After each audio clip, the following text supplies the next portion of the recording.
from Massachusetts. Thank you, Mr. President. On Friday night, President Donald Trump issued an executive order that strikes at the very heart of our democracy. I wish that I were exaggerating. I wish that this were some sort of a game, but the ban that imposes religious tests and keeps refugees and immigrants from entering our country is illegal. It is unconstitutional, it is immoral, and it must be overturned. The effects of this order were immediate and terrifying for people in Massachusetts and all across this country. My office got a call from an Iranian citizen who was traveling to Massachusetts to see his daughter, who is currently receiving treatment for cancer. He was denied boarding in Germany and sent back to Iran. We heard from a woman who already has an approved immigrant visa, but still hasn't found an airline that will allow her to board a flight to the United States. And a Massachusetts resident called because her cousin, who holds a student visa, was not allowed to board a flight either. Another Massachusetts resident called because her Iranian sisters were denied boarding at London Heathrow. Both have their valid J-1 visas. One is a visiting professor at Harvard, and the other is a postdoc fellow at Harvard Medical. We heard from an Iranian student who is studying at MIT. She was denied entry on Saturday, and when she tried to return on Sunday after the temporary stay had been issued, she was denied boarding by Lufthansa. And a Massachusetts student on a student visa called because his wife was denied boarding in Switzerland. You know, none of these people are criminals. None of these people are threats. They're students at some of the world's top universities. They're doctors and scientists at some of the country's best hospitals. Most of them have already been vetted and granted the right to come to America. One is a father who wants to see his cancer-stricken daughter. They are husbands and wives, mothers and fathers, sisters and brothers, friends and neighbors. They are people. They are real people. They are part of what makes Massachusetts great, and they are part of what makes America great. Donald Trump's radical ban on Muslims isn't in line with American values or with our Constitution. It is also not in line with what the Republican Party stands for. In the months following the attacks of September 11th, President George W. Bush made a point to remind the United States that we were not at war against Islam. In a speech in April of 2002, he said, and I want to quote here, "America rejects bigotry. We reject every act of hatred against people of Arab background or Muslim faith. America values and welcomes peaceful people of all faiths, Christian, Jewish, Muslim, Sikh, Hindu, and many others. Every faith is practiced and protected here because we are one country. Every immigrant can be fully and equally American because we are one country. Race and color should not divide us because America is one country." Do Senate Republicans agree? If so, then come down here and say so. Where are you? Where are Senate Republicans when their Republican president issues an order targeting one religious group? Let's be clear about what happened here. Keeping the details secret, working with a small group of operatives inside the White House, consulting no experts in diplomacy or homeland security, and getting advice from outsiders with no actual legal authority, President Trump acted unilaterally to issue this order. And make no mistake, while it may not affect every Muslim in the world, Donald Trump's executive order is a Muslim ban, and it is unconstitutional. This is a crisis. The Senate should take up and pass Senator Feinstein's bill to overturn this illegal order right now. What's happening is shocking. It is shocking, but it is not surprising. Donald Trump is doing exactly what he said he was going to do. During his presidential campaign, he promised, and I quote, "a total and complete shutdown of Muslims entering the United States." That's what he said. And last year, it seemed like pretty much everyone agreed that this was not acceptable in the United States of America. Speaker Paul Ryan declared that, quote, "A religious test for entering our country is not reflective of America's fundamental values. I reject it." So where are you now, Paul Ryan? Have you rejected President Trump's order to impose a religious test for entering our country? Have you introduced a bill to overturn it? You have the power. Where are you? As governor of Indiana, Vice President Mike Pence said that, quote, "Calls to ban Muslims from entering the U.S. are offensive and unconstitutional." So where are you right now, Vice President Pence? Have you called to overturn President Trump's offensive and unconstitutional order? Have you asked Republicans to introduce a bill to overturn it? You have a platform. Where are you? And Senate Majority Leader Mitch McConnell called a Muslim ban, quote, "completely and totally inconsistent with American values." So where are you right now, Mitch McConnell? Have you rejected President Trump's Muslim ban that is completely and totally inconsistent with American values? Have you introduced a bill to overturn it? You have the power. Where are you? President Trump ignored these Republican leaders, and today, these Republican leaders will not stand up for what is right. President Trump may be willing to ignore the Constitution and the laws of the United States of America. And the Republican leadership in Congress may be willing to ignore the Constitution and the laws of the United States of America, but the American people are not. This weekend, Americans across this country came together to reject this sort of fear and hate. The American people showed courage, even as the Republican leadership hid out.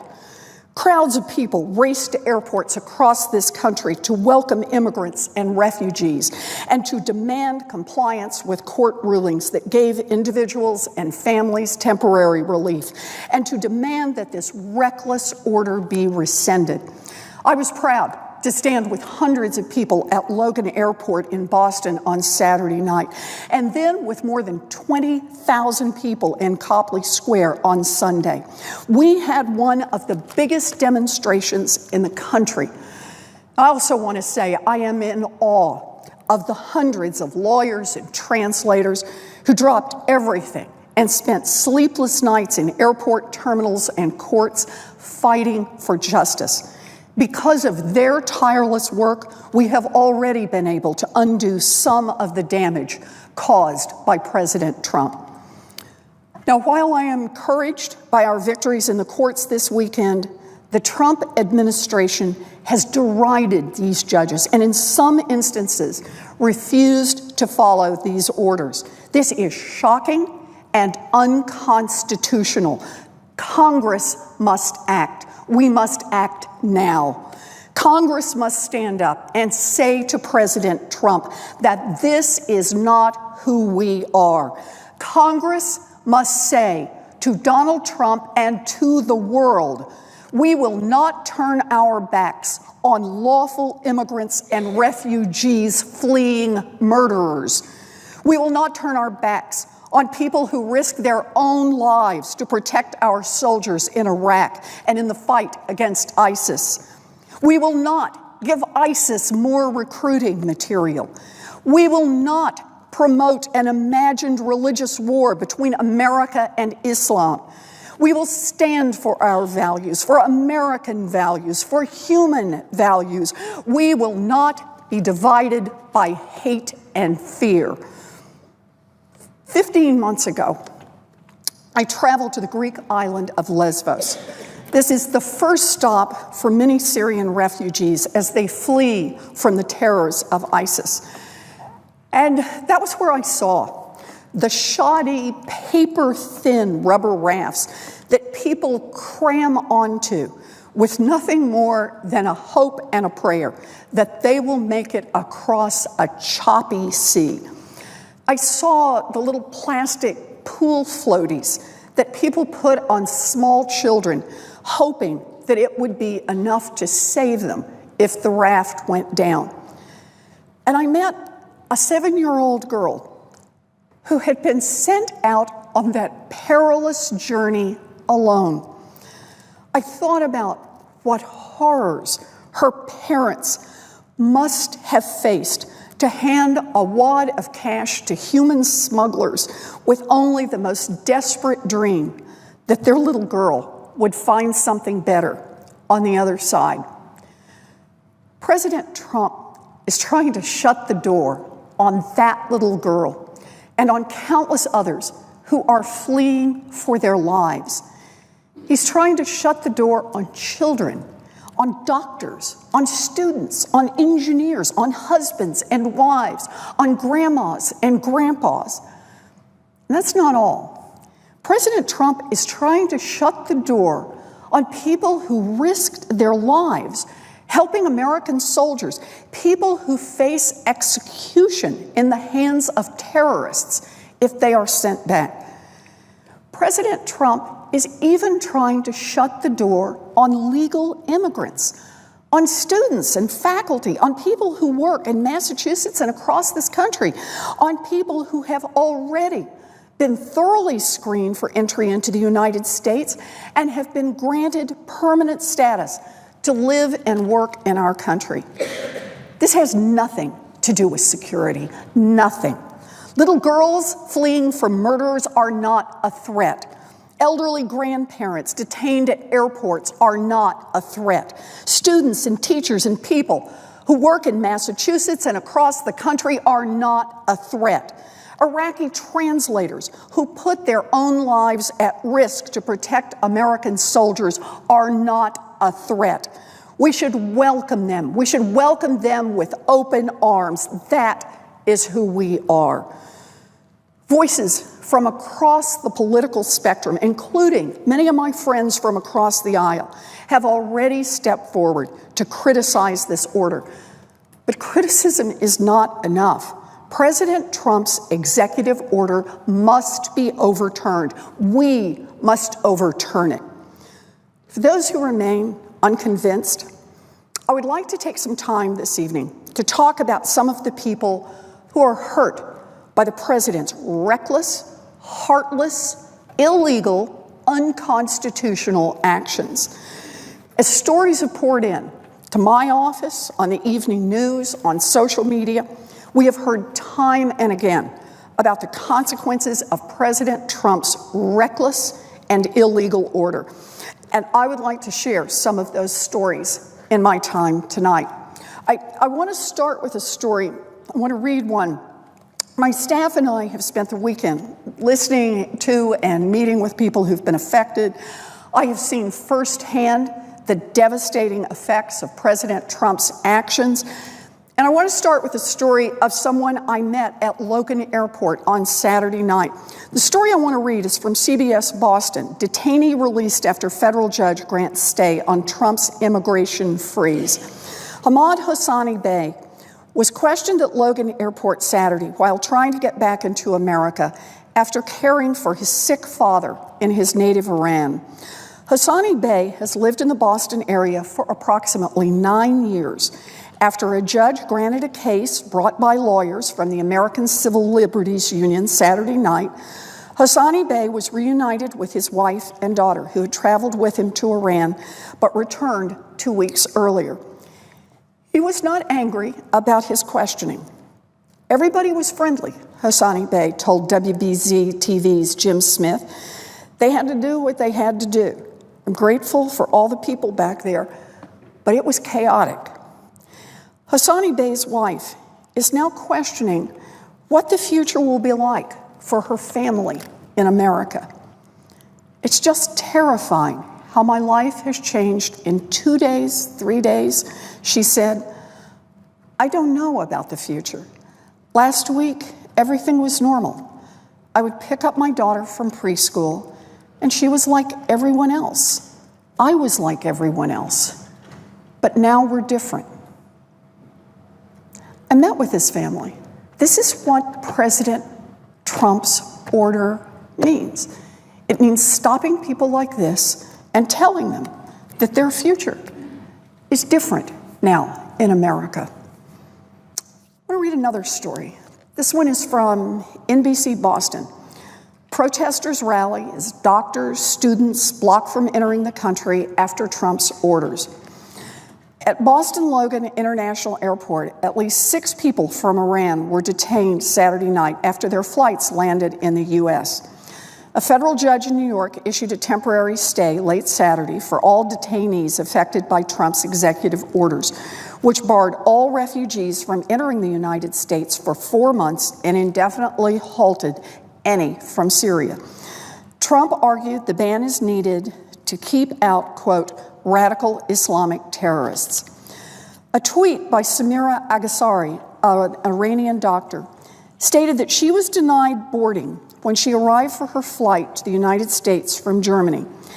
In a Skype interview from Switzerland, she told us that she had planned to come to the U.S. to start a study at Harvard Medical School analyzing tuberculosis. Quote, "My view of America, of course, doesn't change because of a decision a politician makes. My view of America changes because the land that used to be the land of those who want to be there, who want to do something good to the community and take something good from the community, that picture of America has changed for me," she said. Several students at Massachusetts colleges also tweeted that they were being blocked from entering the country. In a statement, MIT officials said that they're very troubled that Trump's executive order is affecting the university's community and are exploring options for helping impacted students. Northeastern University, in a statement to their community, offered to support their students, faculty, and staff, reminding them of their commitment to each other. Yeah, we believe in the commitment to each other, but that's what it is that Donald Trump is trying to destroy. Another story from WBUR. Somali family resettling in Lowell worries for other refugees as Trump promises restrictions. The order will have global implications, including for one newly arrived Somali family now living in Lowell. The 3 Ahmed sisters from Somalia huddled on a couch with their mother in the lobby of a busy office. Each woman wore a brightly colored headscarf and winter jacket. Each clutched a plastic bag carrying their personal documents. They are the most recent refugees to be welcomed at the International Institute of New England's Lowell Resettlement Office. And with Trump's refugee restrictions hanging in the balance, they are likely the last Somali family to enter the state for some time. Quote, "My mom and dad fled from the conflict in Mogadishu," explained Hawa Ahmed, 24. She and her twin sister were only 4 months old when their parents fled for Kenya. Hawa retold the story of her mother, Fatuma, and why she and Hawa's father left in 1993 amid the Somali Civil War. She said that it was like conflict all over the country, Hawa said. People were killing each other, like tribes. Different tribes were killing each other. Whenever they see you, they kill you. And they even used to come in the houses to rape the girls and kill them. So they had to move. The youngest daughter, Asha, was born in Kenya, where the girls grew up, and went to school and learned English. Still, they all very much consider themselves Somali. When asked about their father, one of the young women said she watched him die in 2006 from an asthma attack. She said the family didn't have enough money for a new inhaler. After beginning the refugee application process in Kenya 6 years ago, the family arrived in Manchester, New Hampshire, only a few days ago. Hawa and Muna said their arrival barely felt real, like a dream come true. And then, Hawa said, as soon as they got off the plane, they saw the news about Trump's executive orders on the airport television. Even tears were filled up in my eyes because I felt very bad for others, she said. They have more expectation. Some were even told that they are going, which city they are going. And if they stop all these things, it's going to be very painful. I just have a very sincere request to the president that he should drop out that idea. That's all. Hawa said that they know many fellow refugees in Kenya who are in the final phases of their application process. She said her aunt and cousin, who live in a refugee camp in Kampala, Uganda, had only one more interview to complete before they were hoping to meet them in Massachusetts. Now, they're not sure what will happen. I couldn't sleep last night just thinking about them, and she has been in the process for so long. And we want, if you can help her, Hawa said. That is what Donald Trump is doing to people around the world. Another story, WCVB TV. Trump's executive order worries Massachusetts family awaiting loved one. With the stroke of a pen, President Donald Trump fulfilled a campaign promise that temporarily bans more than 130 million people from entering the United States. Several people were prevented from entering Boston due to Trump's executive order. Quote, "We are very worried. We are very concerned," Omar Salem of Canton said. "I'm hoping for the best. I'm hoping that I could get a text from him saying, 'I'm here.'" Salem is anxiously awaiting his brother's arrival back in Massachusetts. The Syrian-born, Boston-based orthodontist was on vacation when the president signed the executive order, suspending visa entry from 7 countries. "We didn't know it was going to be that bad and that shameful," Salem said. Salem's brother thought his green card would be enough to secure his return, but the business owner is now facing uncertainty. It always starts somewhere, and we see it evolving and becoming much bigger and much more sophisticated, Salem said. While Salem is hoping to see his brother soon, his heart is heavy for the millions of refugees and visa holders who see the United States as a sanctuary of freedom and acceptance. "I really call it un-American to do this with the stroke of a pen," Salem said. The 7 countries included in the executive order may be just a starting point, as the order left room for a broader ban. That is what Donald Trump is doing around the world. Another story. This is a Facebook post from Nikki Ramatiti, a student at MIT. "I just got back home to Ron, and I figured I should break this silence. I want to start by saying how grateful I am to all the friends, faculty, alums, sorority sisters, staff, and administration at MIT and other parts of the U.S. who have contacted me in the past couple of hours. My inbox is flooded with messages and emails of love and support.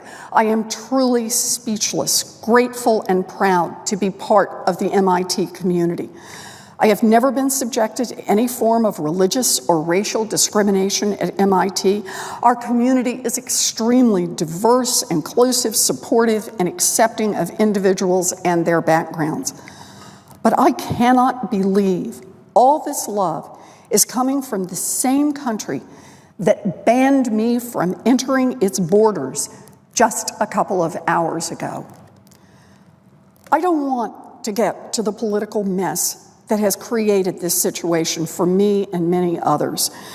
I just want to share what millions of other people and I are going through, and simply what it feels like to be an Iranian and targeted to such racism and discrimination, things I have been very familiar with most of my life. I currently have a valid multiple entry student visa that I've used for the past year and a half, and I have traveled very smoothly. Thank you, Obama. I came home to Iran to visit my parents and family. I suspected I would not be able to travel as easily as before with the new president, so I extended my stay. And here's the story of what happened this past week. On Wednesday, I woke up to the announcement of a new executive order by President Trump that would restrict entry for Syrian refugees and citizens of 7 majority Muslim countries: Iran, Iraq, Libya, Sudan, Somalia, Syria, and Yemen, for 30 days. As BBC Persian, one of the reliable sources here, contacted immigration attorneys and politicians, this order was read and interpreted as, quote, issuance of any types of immigrant and non-immigrant visas would be banned for citizens of those countries for 30 days. The president had not yet signed this order, so the ban was not yet effective. I changed my flight to another one that would get me to Boston on Saturday night with a transfer in Qatar. It was rumored that the president signed the order once I was on my way to the airport, and it was executed while I was in my first flight to Doha. But I looked on the White House website, BBC, and the Washington Post, and nothing had been published yet. When I got to Doha, I was stopped at the gate for my U.S. flight. We found out that the ban, which is effective for 90 days now instead of 30 days, included everyone currently holding an immigrant, student, or tourist visa, as well as green card holders. We heard a lot of people were deported at the American border in different cities. About 30 other Iranians and I were stuck in Doha, waiting for flights back to Tehran. Among them were old couples trying to go and see their children in the U.S., 2 old women trying to be with and help their pregnant daughters there for their 3rd trimesters, students who had just gotten their visas, and families who had sold their belongings back home so they could build a better life in the U.S. All these people had gotten visas legally and had gone through background checks. The president had said that the goal of this order was dealing with illegal immigration. Do any of these people sound like illegal immigrants? This will not secure the borders from terrorism and illegal immigrants. It will only increase racism in the American society. The president is trying to make Islamophobia a norm and a policy by which he wants to lead the country. There has not been a single terrorist activity from those 7 countries listed above in the U.S. If you feel like helping millions of people facing this, please contact your representatives or senators in your areas and ask them to fight against this absurd ban. Reach out to friends and ask them to do the same. Please also let me and everyone else know how we can contribute to this. As I was stuck in Doha with other Iranians, I was telling stories of interactions with many of the Americans I know. Please know that I love and respect all of you because you have always treated me with love and respect. This is who Donald Trump is trying to keep out of the country. Another story, this time from CNN. A Syrian teen was headed to MIT, and then came the ban. Mohammad Hassan was ecstatic when he got the acceptance letter. All through high school, the 18-year-old had one goal in mind: get an engineering degree from the prestigious Massachusetts Institute of Technology. But Hassan is from Damascus, Syria, and Friday, he had his hopes crushed through no fault of his own. When President Trump signed an executive order on immigration, temporarily banning citizens from certain Muslim-majority countries, Syria was one of the 7. Quote, "Now Trump's orders will prevent me from going there," he told CNN. "My dreams are basically ruined." Hassan had been looking forward to his journey to the Cambridge campus in the fall. He says he had been offered a scholarship. He's read and reread that letter from MIT dozens of times. Dear Mahmoud, on behalf of the admissions committee, it is my pleasure to offer you admission to the MIT class of 2021. You stood out as one of the most talented and promising students in one of the most competitive applicant pools in the history of the Institute. Hassan doesn't know what he will do next. This is who Donald Trump is determined to keep out of America. Another story. This one is from our office. A constituent from Concord, Massachusetts, came into my office in Boston just this morning, Monday, January 30th, 2017, just today. And she came looking for more information on the current status of the Muslim ban on behalf of her husband, who was originally born in Iran. Now, she explained that when he was young, he received refugee status in Australia for religious persecution, and he was raised in the Baha'i faith. He now has dual citizenship in Iran and Australia, and is a green card holder of 10 years here in the United States. He is the vice president of a startup company that requires him to travel outside the country often, but has decided that because of the latest executive orders to stay grounded in the United States until further notice. He is currently safe in the United States. Iman has also decided to begin his United States citizenship application. And the couple has 2 young children that they are raising in the United States. Afraid to travel outside the United States on business because of Donald Trump's ban. Another story. This is a story via the Wall Street Journal. Iraqi interpreter Laith al-Haidar received multiple death threats for working with the American military at the height of the war in his country. In return for helping the U.S., he and tens of thousands of other Iraqis were promised U.S. immigration visas. Nearly 4 years after he applied, the 41-year-old father of 2 is still waiting for a visa. And now he faces a new setback. President Donald Trump signed an executive order suspending immigration from several countries with a Muslim majority, including Iraq, and a temporary ban on all refugees.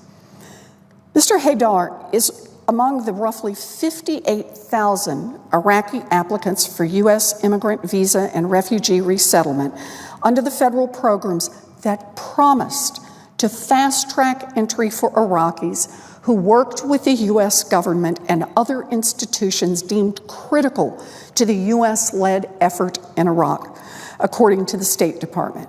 A similar program for Afghans who've worked with the U.S. government may also be at risk. At least 1 Iraqi and 2 Afghans who worked with the U.S. government and also qualify for expedited immigration visas were turned away from American ports of entry on Friday and Saturday, a State Department official said, adding that several more were prevented from boarding planes to the United States. A substantial backlog of applications remains in part because Congress limits the number of visas that can be granted each year. Frustration with visa delays has now been aggravated by Mr. Trump's executive orders.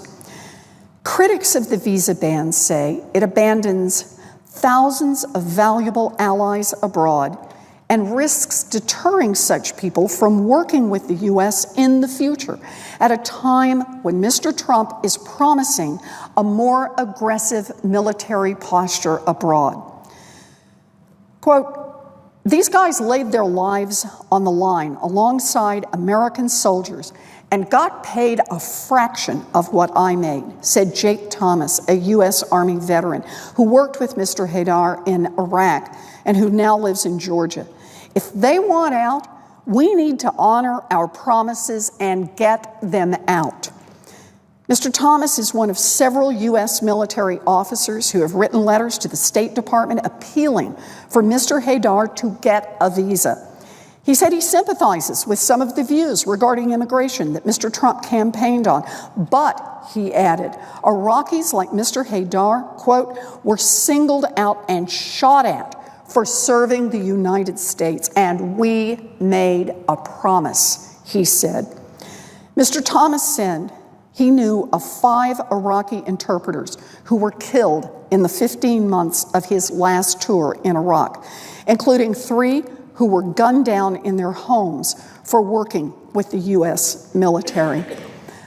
Now, President Trump continues to ignore the damage that he is doing to the safety of our country and our servicemen and servicewomen overseas, brave men and women who risk their lives to help U.S. soldiers in Iraq, have already been caught up in the president's unconstitutional order. You know, I just want to associate myself with the man who had been there, the soldier who had been there. He said, America made a promise. I believe in an America that keeps its promises. Donald Trump's order breaks our promises. Another story, this one from Marcola via PRI. The Iraqi linguist who worked side by side with U.S. troops in Baghdad put her life on the line for America's war effort. Now her family is in danger back in Iraq, and she fears her efforts to get them to safety in America are all but doomed. I'm scared. The chance to see my family reunited again is very slim now, she says. People like me and my family who helped and supported America, I believe we should be reunited. The history of the United States is to support people and help them, not to separate families. Marcola was just 18 and living in Baghdad shortly after American tanks rolled into the Iraqi capital in 2003. She was recruited to work for the U.S. military. Her role caught the attention of Iraqi militants. They sought revenge. They burned down Marcola's house, kidnapped her father, and murdered her husband. Fearing for her life, she applied for a U.S. visa. And in 2013, after 7 years of waiting, she received the permission she'd been waiting for. But Marcola had to leave her parents and siblings behind, even though she says they too were in danger because of her service to U.S. troops. She says she tries to talk with her family in Baghdad daily. Every day, their lives are in danger, she says. They have to change their address, move from place to place. They live in the unknown. Marcola is worried that the refugee ban proposed Wednesday means her parents and siblings will never reach American soil. We already been in extreme vetting, she says. I understand and I respect the U.S. rules and the safety and national security. I understand that and I respect that. However, there are people in Iraq who have a long history of supporting America in Iraq and Afghanistan. The linguists, the translators, they deserve and they need their papers to be expedited. These are the people that Donald Trump is keeping out of America. Another story from Mother Jones. Immoral, stupid, and counterproductive. National security experts slam Trump's Muslim ban. Quote, at the moment we need the most, we're telling these people, get screwed. While Trump's executive order claims to be in the interest of, quote, protecting the nation, experts in national security and counterterrorism who spoke with Mother Jones argue that it poses potentially disastrous immediate and long-term security threats to the nation and to U.S. personnel overseas. Not only is it immoral and stupid, it is also counterproductive, says Patrick Skinner, a former CIA terrorism case officer who now works at Sufan Group, a security consulting firm. Quote, we've got military, intelligence, and diplomatic personnel on the ground right now in Syria, Libya, and Iraq who are working side by side with the people embedded in combat and training and advising. At no time in the U.S.'s history have we depended more on local, and I mean local, partnerships for counterterrorism. We need people in Al-Bab, Syria. We depend on people in certain parts of eastern Mosul, Iraq. Insert Libya. At the exact moment we need the most, we're telling these people, get screwed. Kirk W. Johnson, who spent a year on the reconstruction in Fallujah in Iraq with U.S. Agency for International Development, USAID, echoes Skinner's fears. This will have immediate national security implications in that we are not going to be able to recruit people to help us right now. And people are not going to step forward to help us in any future wars if this is our stance. The U.S.-led war on ISIS is but one of a front of constellation of fights against extremist groups that could be hampered by Trump's decision.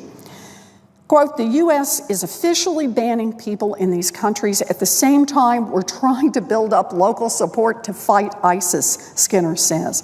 It takes a long time to build trust with these people. You have to start over and say, okay, starting now, trust me. How many times can you get away with that? It also sends a message that groups like the so-called Islamic State can exploit.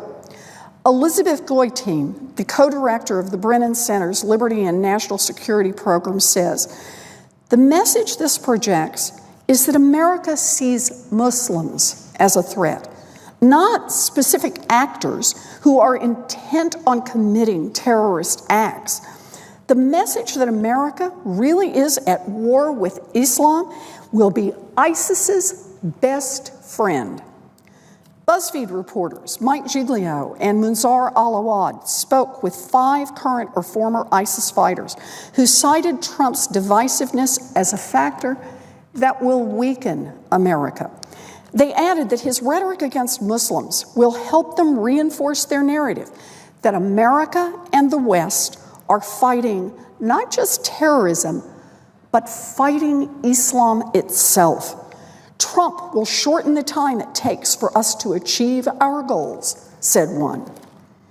Meanwhile, the very allies who have operated alongside U.S. personnel in war zones for years, contractors and translators like Darwish, are once again being abandoned. For the past decade, Johnson has been leading an effort to resettle Iraqi allies, many of whom, he says, face torture, kidnapping, and death after collaborating with American soldiers. It all started in 2006 when he heard from an Iraqi USAID colleague who had been identified by a militia. The militia left a severed pig's head on his doorstep, along with a message saying that it would be his head next. Despite his years of helping the United States, the U.S. government offered no help, and he had to flee the country with his wife. Quote, we're not going to be able to recruit people to help us right now, and people are not going to step forward to help us in any future wars if this is our stance. This is what Donald Trump's executive order is doing. It is putting Americans at risk around the world. Another story from Newsweek. Spy veterans say Trump's Muslim country visa ban will hurt recruitment. President Donald Trump's temporary ban on immigrants from 7 Muslim-majority nations takes a major recruiting tool out of the hands of U.S. spy handlers, say a growing number of intelligence veterans. For decades, CIA and U.S. military intelligence spy recruiters have held out the promise of eventual resettlement in America to induce foreigners to turncoat and work secretly for the United States against terrorist groups or repressive governments. In reality, many were caught before they ever made it. But during the Cold War, countless Eastern Europeans living under communist rule, and more recently, Muslims across the Middle East, North Africa, and Central Asia, have worked secretly for U.S. spy agencies on the promise that they or their children would eventually be extracted. Another effective recruiting tool for U.S. operatives has been to offer their agents' families medical care or education in the United States. Those inducements, a primary recruiting tool in Muslim lands, were effectively suspended with Trump's executive order Friday to temporarily ban immigration from 7 critical targets of the U.S. spy agencies: Iraq, Iran, Syria, Yemen, Sudan, Libya, Somalia. The Departments of State and Homeland Security, the other stipulates, may allow entry from those countries on, quote, a case-by-case basis, close quote. But it's a bulky arrangement and not likely to appeal to the managers of the CIA's highly secretive operations directorate, its espionage and covert action arm. Intelligence veterans with vast counterterrorism experience are expressing dismay about how the order will affect their spy operations. These individuals often put themselves at the risk of death for working with the United States. And without the ability to offer them safety, we will be reducing the likelihood that those in countries targeted by the ban will work with us in the future. Philip Lojas, a decorated veteran of the U.S. Special Operations Command and CIA, tells Newsweek, quote, we relied heavily on local translators, many of whom have gone on to forge productive lives for themselves here in the States, Lojas added. Why would they take such a risk if they knew that they would face retribution or death by staying in their home countries?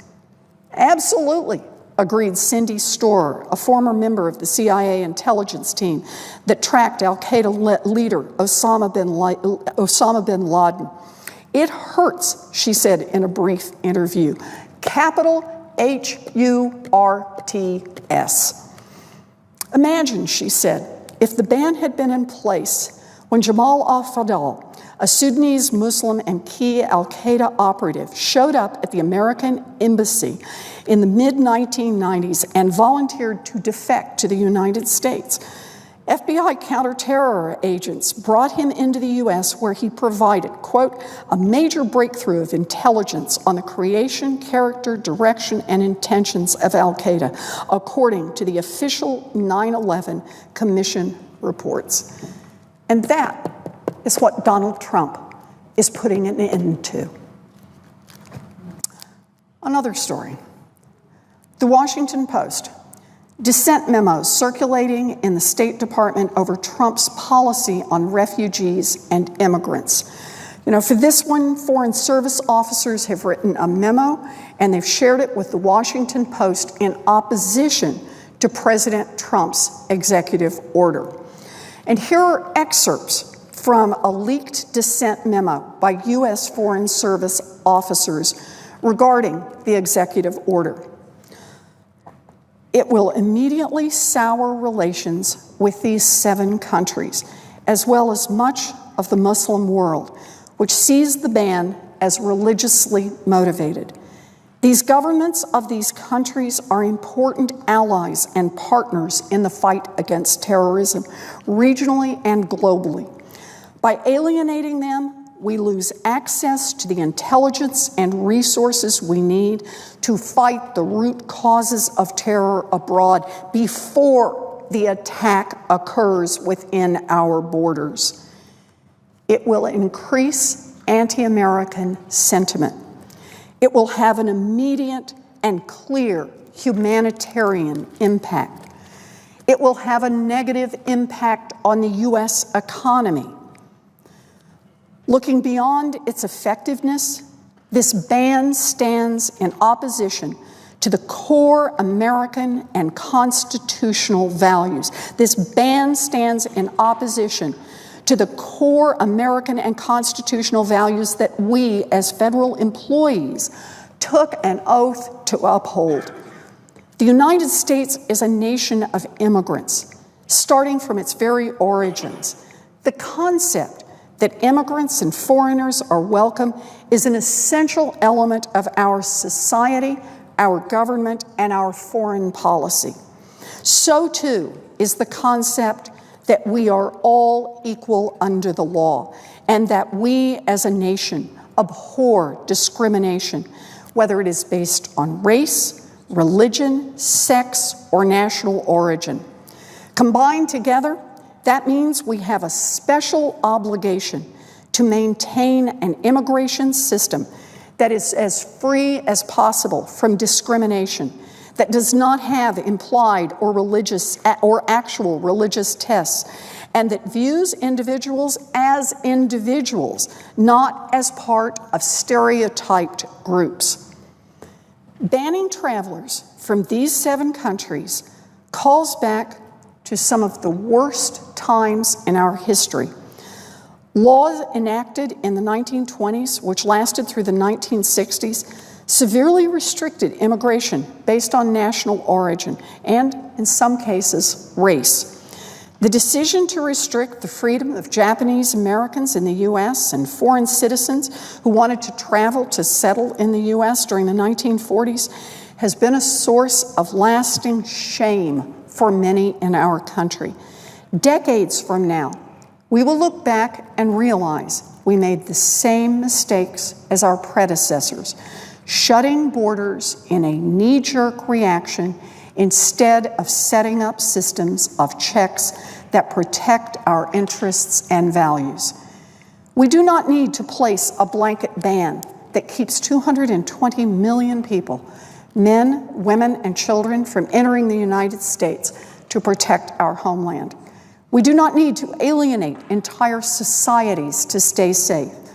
And we do not need to sacrifice our reputation as a nation which is open and welcoming to protect our families. It is well within our reach to create a visa process which is more secure, which reflects American values, and which would make the department proud. Again, this is a dissent memo circulating in the State Department over President Trump's policy on refugees and immigrants. And this is what Donald Trump's executive order does. It makes us less safe. It is wrong. Another story from a Boston Globe op-ed, Matt Gallagher, who is a veteran.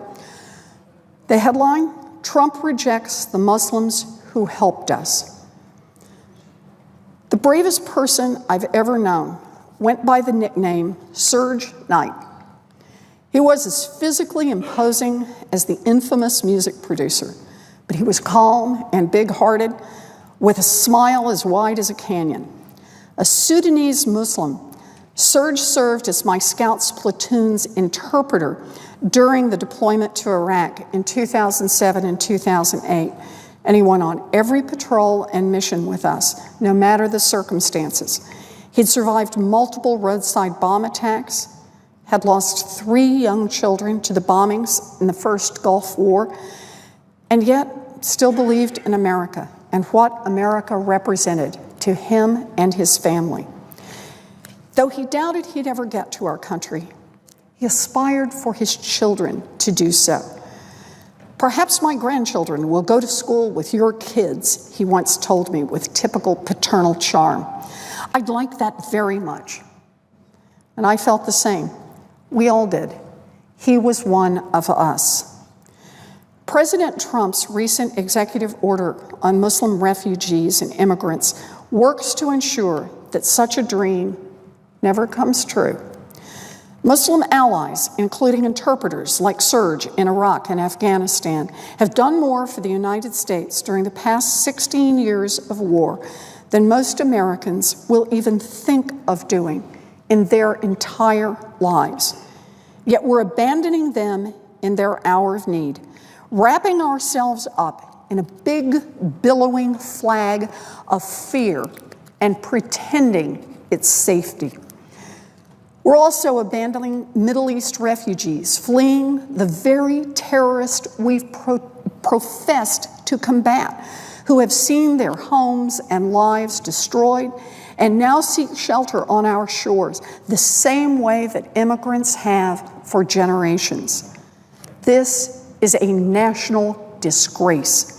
The president's executive order betrays American values and weakens our national security all at once.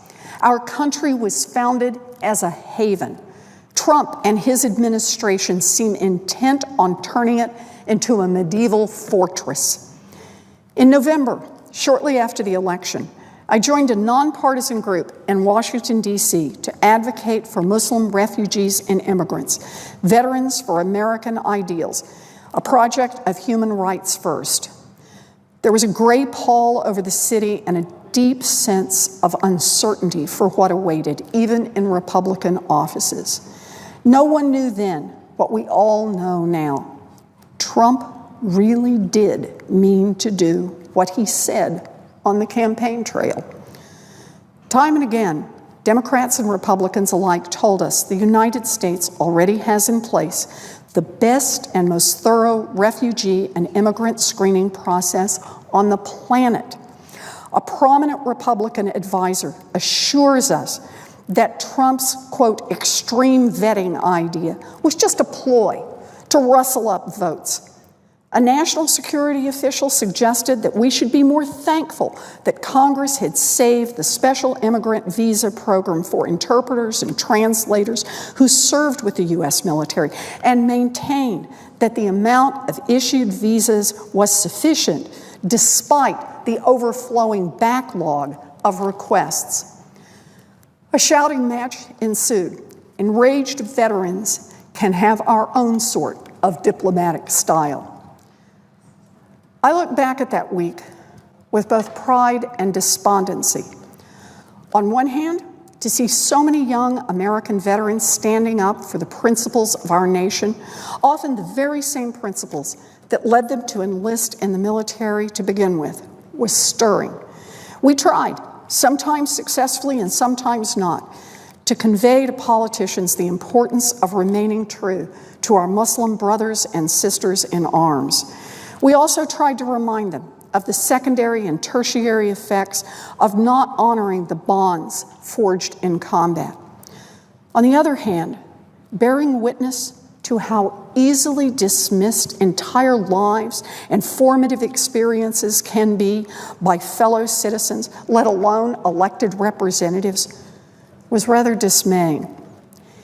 Even in our era of yellow ribbon patriotism and star-spangled banner grandiosity, veterans' stories of heroic Muslim translators and brave, dedicated local Iraqis and Afghans were sometimes met with hollow stares and empty platitudes in Washington.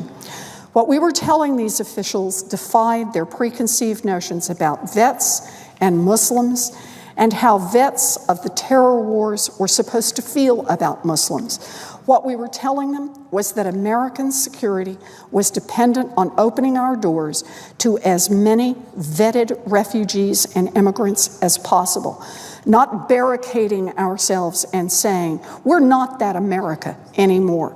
What we were telling them was what we knew more than any other group of Americans, what the hearts and souls of the Middle Eastern people were, and that those hearts and souls were so very much like our own.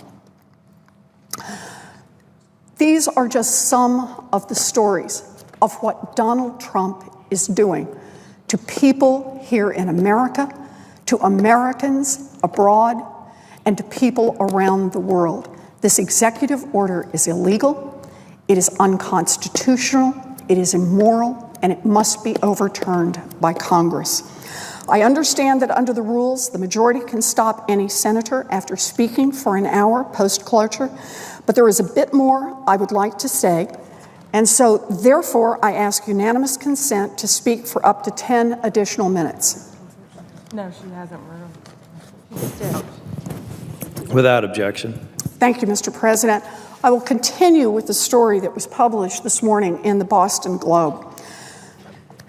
This is from a veteran who is writing of his own experiences. He says Trump's executive order, which seeks to keep radical Islamic terrorists out of the United States, will only embolden those very same people who already had a near zero chance of gaining entry to our country to begin with. This order proves too many ISIS and Al-Qaeda talking points are true about what the United States really is and will serve as an excellent recruiting tool for those organizations and others. This executive order isn't about national security. It's about fear-mongering for ends we can only guess at. This shouldn't be a partisan issue. As my friend Phil Clay, winner of the National Book Award and a Marine veteran, pointed out last year, Ronald Reagan's City on a Hill speech outlined in America for all the pilgrims from all the lost places who are hurtling through the darkness toward home. I get that people are scared, Clay continued, but it's only during frightening times when you get to find out if your country really deserves to call itself the home of the brave. Donald Trump's zero-sum worldview and flimsy understanding of the intricacies of modern war and terrorism threaten to undermine our republic. His policy on Middle Eastern refugees and immigrants must be checked and resisted by citizens of all political stripes, legislators of both major parties, and the judicial courts. After 16 years of war, much of my generation of military veterans stands with the Middle Eastern people we sweated, labored, and bled with, and sometimes died for. It's going to be a fight, but it's one we're not going to lose. The legacy of America's past is at stake, as well as the soul of its future. Matt Gallagher is the author of the novel Youngblood and the memoir Kaboom, Embracing the Suck in a Savage Little War. He is an Iraq War veteran and a former U.S. Army captain, and he wrote this morning in the Boston Globe. We are here tonight because this country is in crisis. We are here tonight because it is a constitutional crisis, because it is a moral crisis. We are here tonight to stand up and ask the rest of the United States Senate to overturn Donald Trump's executive order. We have that power. All we need is the courage to stand up and do what is right. This is why we came to the United States Senate, to stand up and do what is right. I call on the rest of the Senate to overturn Donald Trump's illegal, unconstitutional, and immoral executive order.